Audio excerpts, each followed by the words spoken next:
소리 되기는 영원하신 발의 안기세 주의 발에 그 발의 안기세 주의 발에 영원하신 발의 안기세 날이 갈수록 주의 사랑이 광명하게 비치고 천성 가는 길 별이 가리는 영원하신 발의 안기세 주의 발에 그 발의 안기세 주의 발에 영원하신 발의 안기세 주의 보좌로 나아갈 때에 찬미소리 외치고 가 두려움 없어지는 영원하신 발의 안기세 주의 발에 그 발의 안기세 주의 발에 다시 발의 안기세.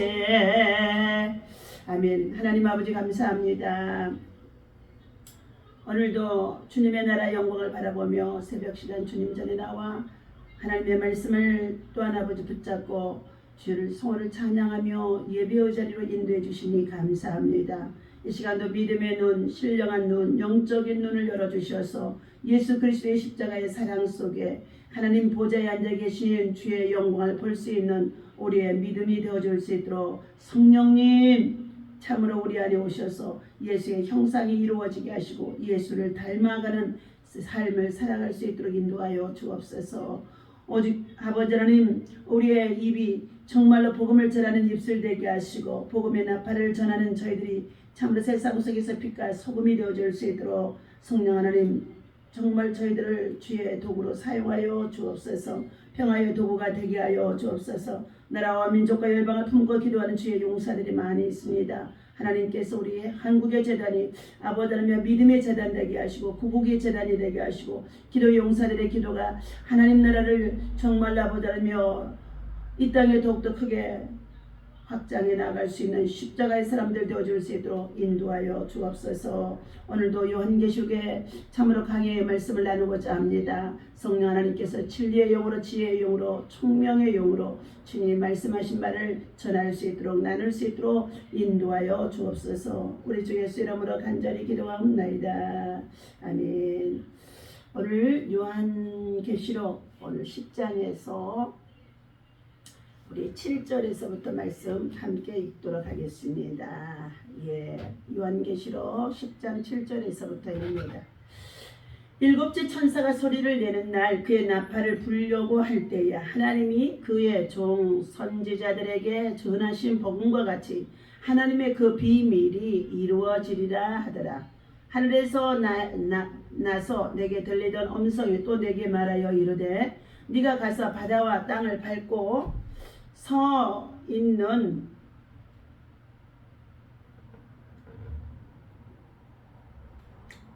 천사의 손에 펴놓인 두루마리를 가지라 하기로 내가 천사에게 나아가 작은 두루마리를 달라 한즉 천사가 이르되 갖다 먹어 버리라.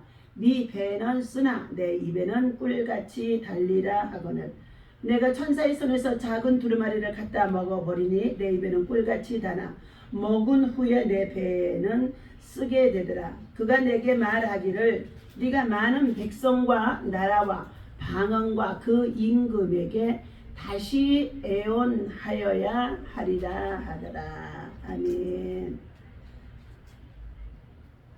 할렐루야. 오늘 이 아침에도 주님의 이름으로 여러분을 사랑하고 축복합니다. 하나님의 사랑과 은혜와 평강이 여러분 속에 충만하기를 예수님의 이름으로 축원합니다.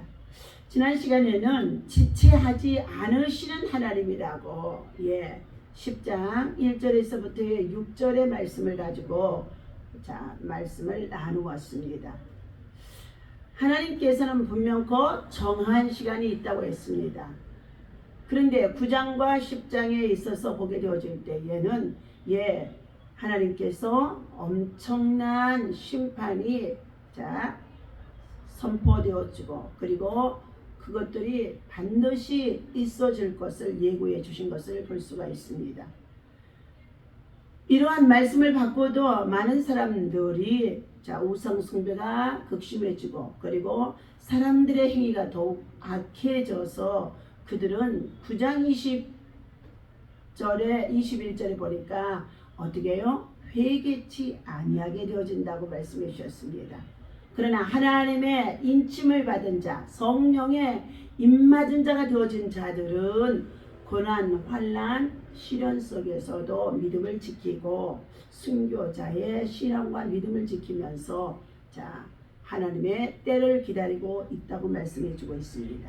오늘 이 아침에 주시는 하나님의 말씀은 7째 천사가 소리를 내는 날 그의 나팔을 불려고 할 때에 하나님이 그의 종 선지자들에게 전하신 복음과 같이 하나님의 그 비밀이 이루어지리라 하더라.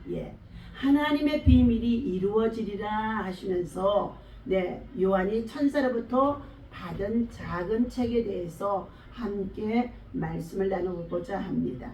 우리는 모두 요한처럼 하나님의 말씀을 받은 자들입니다. 예수를 믿고 구원을 받으면 하나님의 자녀되는 권세가 되어지는데 시편의 1편에 보니까 복 있는 사람은 악인의 꾀를 쫓지 아니하며 죄인의 길에도 서지 아니하고 오직 주야로 주의 율법을 묵상하며 그 가운데 기록한 것을 지켜 행하는 자라고 말씀해 주고 있습니다. 오늘 이처럼 비록 사도 요한이나 구약시대의 선지자들처럼 직접 하나님으로부터 그 말씀을 받지 않았을지라도 성경을 하나님의 말씀으로 우리가 받고 믿고 있기에 우리도 하나님의 말씀을 받은 자라고 볼 수 있습니다.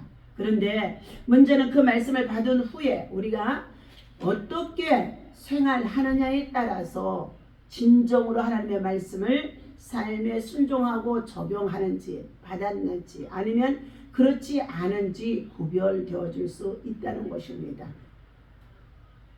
이 시대에 수많은 이단들이 하나님의 말씀을 받았다고 했는데 그들은 예수를 빙자한 거짓 선지자들이 되어 있는 자들이 많이 있기 때문인 것입니다. 우리가 참으로 하나님의 말씀을 받은 자라고 한다면 그 말씀을 따라서 살아야 될 줄로 믿습니다. 그렇지 않는다면 하나님의 말씀과 동떨어진 삶 그리고 행동을 통하여서 하나님의 영광을 가리울 수밖에 없다는 것입니다. 그리고 우리가 지금 가지고 있는 성경을 하나님의 말씀으로 인정하고 믿는다고 하면 그 말씀을 주야로 묵상하며 그리고 그 말씀을 지켜 행하는 자가 되어야 할 것이라고 시편 1편에서 잘 말해주고 있습니다. 하나님의 말씀을 주야로 묵상하는 자는 복 있는 사람이라고 말해주었지요. 그러한 성도들은 복 있는 자는 악인의 꾀도 쫓지 아니하고 죄인의 길에도 서지 아니하고 오만한 자리에도 앉지 아니하고 그랬습니다. 그러면서 오직 주야로 아침 저녁으로 하나님의 말씀을 묵상하며 그 말씀을 지켜 행하는 자가 복이 있는 자라는 것입니다. 성도는 이 땅에 살아가는 날 동안에 자세하게 주의 말씀을 읽어보라고 이사야 선지자도 우리에게 말씀해 주고 있습니다. 너희는 여호와의 책을 자세히 읽어보라. 이것들이 하나도 빠진 것이 없고 하나도 그 짝이 없는 것이 없으리니 이는 여호와의 입이 이를 명하셨고 그의 신이 이것들을 모으셨습니다. 이사야서 34장의 16절에서 말씀해 주신 가운데 있습니다. 성경이 신약과 구약 이 모든 말씀이 다 짝을 이루고 있다는 것입니다. 그래서 우리는 성경을 읽을 때에 반주를 참고해서 같이 읽어 나가게 되어지며 그 시대의 배경과 그리고 현재와 그리고 미래에 되어질 일에 관한 것들을 우리는 예언의 말씀으로 또한 하나님의 비밀을 깨닫게 되어지는 줄로 믿습니다. 오늘 이사야 선지자의 선포에 귀를 기울여야 할 것입니다. 그렇다면 본문에서 사도 요한이 작은 책을 먹은 것이 어떠한 영적인 의미를 지니고 있는지 살펴보겠습니다. 첫 번째, 요한은 그 책을 먹었습니다 라고 말하고 있습니다. 8절을 보니까 하늘에서 나서 내게 들리던 음성이 또 내게 말하여 이르되 네가 가서 바다와 땅을 받고 서 있는 천사의 손에 펴 놓인 두루마리를 가지라 하기로. 자, 내가 천사에게 나아가 작은 두루마리를 달라 한즉 천사가 이르되 갖다 먹어 버리라. 내 배에는 쓰나 내 입에서는 달리라 하거늘. 10절입니다. 내가 천사의 손에서 작은 두루마리를 갖다 먹어 버리니 내 입에는 꿀같이 달게 되어지나 먹은 후에는 내 배에서 쓰게 되더라 그랬습니다. 에스겔 선지자는 하나님께서 주시는 두루마리의 책을 먹었던 적이 있습니다. 에스겔서 3장 우리 3절의 말씀을 찾아보도록 하겠습니다.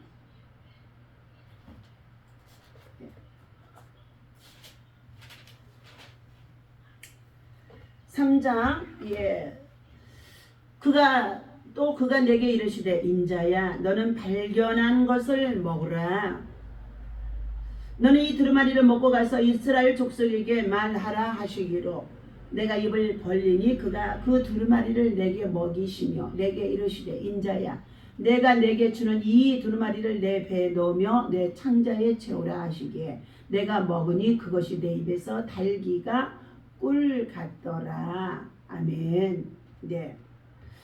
이처럼 하나님의 말씀이란 사모하는 자에게는 어떻게 해요? 그 말씀이 꿀같이 달게 되어지는 줄로 믿습니다. 다윗은 목마른 사슴이 시냇물을 찾듯이 말씀을 사모하라고까지 말씀해 주고 있었습니다. 시냇물을 찾는다는 것은 갈급한 심령이 되어진 상태를 말하는 것이죠. 또 많은 정금보다도 더 말씀을 사모하라고 시편 19편의 10절에서 말씀해 주고 있습니다. 세상 사람들은 물질을 사모하여 피나는 노력을 하며 물질을 쫓아 행하는 가운데 있고 만몬, 돈이 정말 신이 되어진 가운데 있어서 탐욕으로 살아가다가 멸망에 이르는 자들이 많다는 것입니다. 그러나 성도들은 말씀을 사모하며 가까이하며 묵상하며 그 말씀을 참으로 읽고 먹고 그리고 지키는 자가 되어야 할 줄로 믿습니다. 주님은 구하라 찾으라 두드리라 하셨습니다. 이렇게 하나님의 말씀을 사모하고 찾고 두드리게 되어지면 하나님의 말씀이 우리의 삶 속에 순종하게 되어지는 줄로 믿습니다. 그것은 성령의 능력이 우리 안에 들어오기 때문인 것입니다. 그래서 에스겔은 말씀인 두루마리를 꿀같이 달게 받아 먹었다 말씀하고 있습니다. 우리 성도들은 또 하나님의 말씀을 꿀같이 달게 받아 먹음으로써 야고보서 2장의 14절과 26절의 말씀입니다. 기쁨의 삶을 누릴 수 있고 능력의 삶을 살 수가 있게 되어진 것입니다. 또한 하나님께서 주신 사명을 어떻게 해요? 잘 감당할 수 있는 능력자가 되어줄 수 있다는 것입니다. 말씀 자체이신 주님도 순종하셨거든. 하물며 우리 이들도 이 말씀을 따라 믿음으로 받고 먹고 우리가 순종하며 지키는 자가 되어야 할 것이라고 말씀하고 있습니다. 하나님의 말씀은 꿀같이 달다 하고 말해주고 있는데 내가 먹으니 그것이 내 입에서 달기가 꿀 같더라 하셨습니다. 하나님의 말씀을 깨닫고 은혜를 받으면 세상에 그 무엇보다도 귀하고 즐거운 것이 되어집니다. 그 말씀은 진리이자 생명이며 우리 인생에 부족함이 없는 삶의 인도가 되어지기 때문인 것입니다. 말씀을 받아 은혜를 누리는 길은 쉬우나 그 말씀을 이제 먹고 난 다음에 그 배에서 쓰더라 하고 말해주고 있는데 실천함에 있어서는 매우 어렵다는 것입니다. 사명자는 사명의 근원인 말씀에 충실해야 하므로 그를 사모하고 그의 말씀을 순종하고 지키며 행함을 통하여서 본을 보이는 삶이 되어져야 할 것인 줄로 믿습니다. 오늘 하나님의 말씀을 먹었다는 것은 그의 역시 하나님으로부터 선지자적인 사명을 받았다는 것을 의미해 주는 말씀이 되어지기도 합니다. 선지자적 사명을 받은 사람은 자신이 입으로 먹은 말씀에 조금도 가감없이 그 입에서 나오는 말씀을 그대로 하나님의 말씀으로 대언하며 선포하며 가르치며 교육해야 될 줄로 믿습니다. 어떤 면에서 목사님들이 하나님의 말씀을 가감하고 전하면서 그 말씀이 변질되어지는 것들이 많이 있다는 것입니다. 이거는 삼가 우리가 가장 두렵고 떨림으로 조심해야 될 줄로 믿습니다. 오늘 하나님께서 두 번째, 요한은 입에 그 말씀을 꿀같이 달았다 했습니다. 사도 요한이 하나님의 말씀을 먹었을 때 꿀같이 단 체험을 한 것은 에스겔 선지자의 에스겔서 3장 1절에서 3절까지의 말씀하고 같이 동일한 말씀으로 말씀해 주고 있습니다. 시편 119편에 우리 또 말씀을 찾아보도록 하겠습니다.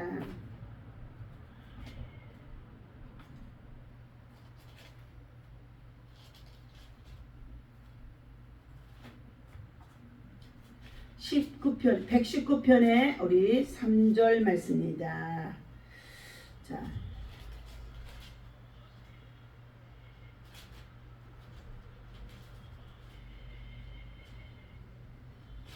119편 말씀 읽어드립니다.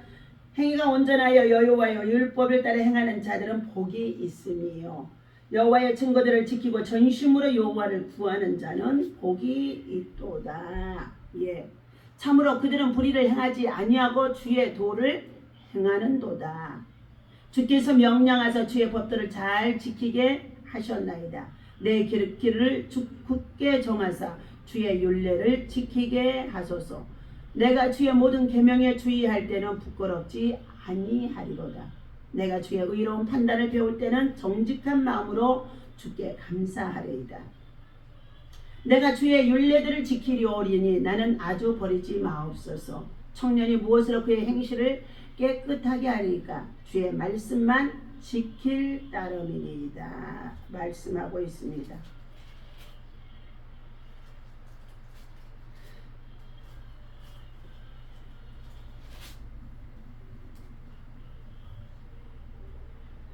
이처럼 시편 119편의 103절의 말씀에도 주의 말씀의 맛이 내게 어찌 그리 단지요 내 입에 꿀보다 더 다니이다. 주의 법도들로 말미암아 내가 명철하게 되었으므로 모든 거짓 행위를 미워하나이다. 주의 말씀은 내 발에 등이요 내 길에 빛이니이다 하고 말씀하고 있습니다. 오늘 이 말씀이 우리의 입에는 달게 되어진다고 했는데 사모하는 자에게입니다. 그 말씀을 지켜 준행하고 그리고 정로의 길을 행하는 자에게는 그 말씀이 꿀같이 달게 되어집니다. 그러나 그것이 우리의 삶 속에 들어가서 우리의 뱃속에 들어가서 적용이 되어져야 되는데 이 말씀대로 살려고 하다 보니까 어떻게 해요? 때때로 쓰게 되어질 때가 많이 있다는 것을 우리가 깨닫게 되어집니다. 하나님의 말씀을 진실로 체험한 성도는 그 말씀이 꿀보다 더 달다는 사실을 깨닫게 되어집니다. 그 이유는 말씀 가운데서 하나님의 음성을 듣고 또한 하나님의 뜻을 깨닫기 때문인 것입니다. 그리고 하나님의 말씀을 깨닫는 데에 그치지 않고 깨달은 말씀이 삶에 놀라운 능력을 주고 있다는 것을 알고 있기 때문인 것입니다.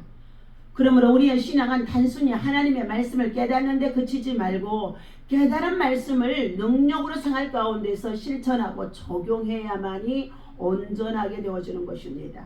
예수님의 씨 뿌리는 비유에서 말씀이 돌밭에 뿌려졌다는 것은 그 말씀을 듣고 즉시 기쁨으로 받되 그 속에 뿌리가 없어서 잠시 견디다가 말씀으로 인하여 환난이나 핍박이 일어나는 때에 곧 넘어지는 것을 의미하기도 한다는 것입니다.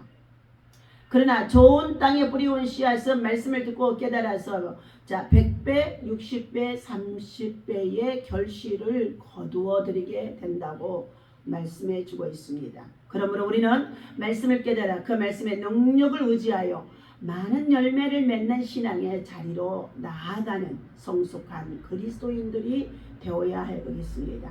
세 번째, 그 말씀은 요한의 배에서 쓰게 되어졌다 말씀해주고 있습니다. 에스겔 선지자의 처음에는 언급되어 있지 않으나 요한은 작은 책을 먹고 난 후에 뱃속에서 소화되는 과정에서 쓴 체험을 하게 되어졌다고 했습니다. 여기에서 쓰다라는 것은 고통이 따랐다는 의미가 되어진 것입니다.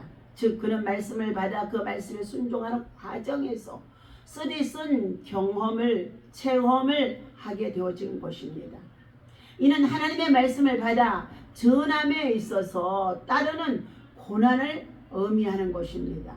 성도는 하나님의 말씀을 읽고 깨달아 그 말씀을 따라 살아갈 때에 말씀의 능력의 체험함으로 말미암아서 큰 기쁨을 얻게 되어지지만 동시에 그 말씀을 순종함에 있어서 여러 가지의 고난 그리고 시련, 괴로움을 받는 일들이 많게 되어집니다. 모세는 하나님의 말씀에 순종했습니다. 그러나 그때부터 그의 삶은 순탄하지 않았다는 것입니다. 모세는 애굽 나라의 왕자로서의 정말로 왕위를 물려받을 수 있는 자리까지 올라가서 있었던 자였습니다. 그러나 애굽 왕의 그 왕궁에서 부귀와 영화를 누리는 것을 다 내려놓고 하나님의 말씀을 따라 히브리인으로 이스라엘 민족의 백성을 구원하는 광야의 길로 나아가게 되어지는 그는 순탄치 않는 인생의 삶의 여정이었습니다. 광야에서 그 백성들은 하나님이 직접 인도하심 속에 있어도 모세를 향하여서 원망하고 불평하면서 그 광야에서 다 넘어진 자들이 되어졌기 때문입니다. 오늘 말씀을 전하는 모세와 같이 모세라고 하는 이 제사자 직을 감당하는 사명자는 우리는 말씀을 전하고 그리고 가르치고 교육하고 그리고 대언함에 있어서 수많은 시험이 따르게 되어집니다. 고난이 따릅니다. 환난이 따릅니다. 하나님의 말씀을 받아서 사명으로 먹었으나 그 말씀을 전하고 지키고 가르치는 교육에 있어서는 얼마나 그 말씀이 쓰게 되어진지 알 수가 없다는 것입니다. 사랑하는 저와 여러분, 그렇다고 한다 할지라도 하나님의 말씀이 달 때도 있었지만 쓰게 되온 것이 쓴 약이 진짜 약이라는 것, 우리 어르신들이 말하는 것처럼 말씀을 실천함으로 인하여서 믿음의 열매를 맺고 말씀을 실천함으로 인하여서 바르게 가르치고 말씀을 실천함으로 인하여서 다음 세대를 바르게 세울 수 있고 또 말씀을 실천하여 대언함으로 인하여서 이 시대에 하나님의 평화와 의를 이룰 수 있는 하나님의 사람이 되어야 할 줄로 믿습니다. 오늘도 하나님께서 주시는 이 말씀을 통하여서 사랑하는 저와 여러분, 정말 때때로 성경을 가지고 우리가 읽기는 하지만 이 말씀을 삶에 적용하고 기도한다는 것은 매우 어렵다는 것을 알고 여러분 뱃속에서 쓴 것이 있습니까? 쓰다고 하여서 그것으로 인하여서 하나님의 말씀을 먹지 않는다고 한다면 어떻게 해요? 그 말씀이 하나님의 영이 그 안에서 거할 수가 없다는 것입니다. 너희가 내 안에 내가 너희 안에 내 말이 너희 안에 거하면 무엇이든지 원하는 대로 구하라고 요한복음 15장의 7절에서 말씀하고 있습니다. 사랑하는 저와 여러분들, 하나님의 말씀을 먹고 하나님의 말씀을 받고 하나님의 말씀을 듣고 우리는 하나님의 말씀을 가지고 기도하며 나아갈 때에 사명을 제대로 감당할 수 있는 하나님의 사람이 되어져 있을 수 있다는 것입니다. 오늘 예화의 나름을 드리겠습니다. 진리를 외면한 자입니다. 약 4,000년 전에 에게의 연안에 트로이라는 도시 국가가 있었다고 합니다. 이 나라에는 견고하게 쌓은 성벽이 있어서 그 어느 나라도 감히 넘보지 못했다는 것입니다. 그런데 그리스 연합군이 쳐들어와서 거대한 전쟁이 시작되었다 합니다. 트로이의 왕자 스파르타의 왕비이며 세계 제1의 미녀인 헬레네를 납치하여 자기 아내로 삼은 사건이 트로이 전쟁의 도화선이 되어졌다는 것입니다.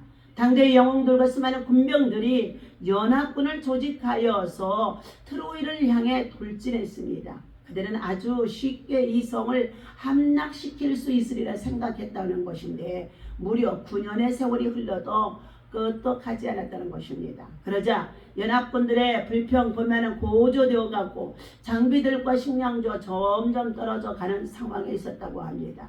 그때 긴급회의를 열었습니다. 오디세우스가 한 가지 제안을 했다는 것입니다. 준비가 완료되는 날 모든 연합군은 해변에 거대한 목마 한 피를 남겨둔 채 모두 철수하였다. 이때 그리스 병사 한 사람이 붙들려 왔다는 것입니다. 그는 도망 중 잡혀온 것으로 가장한 스파이였다는 것입니다.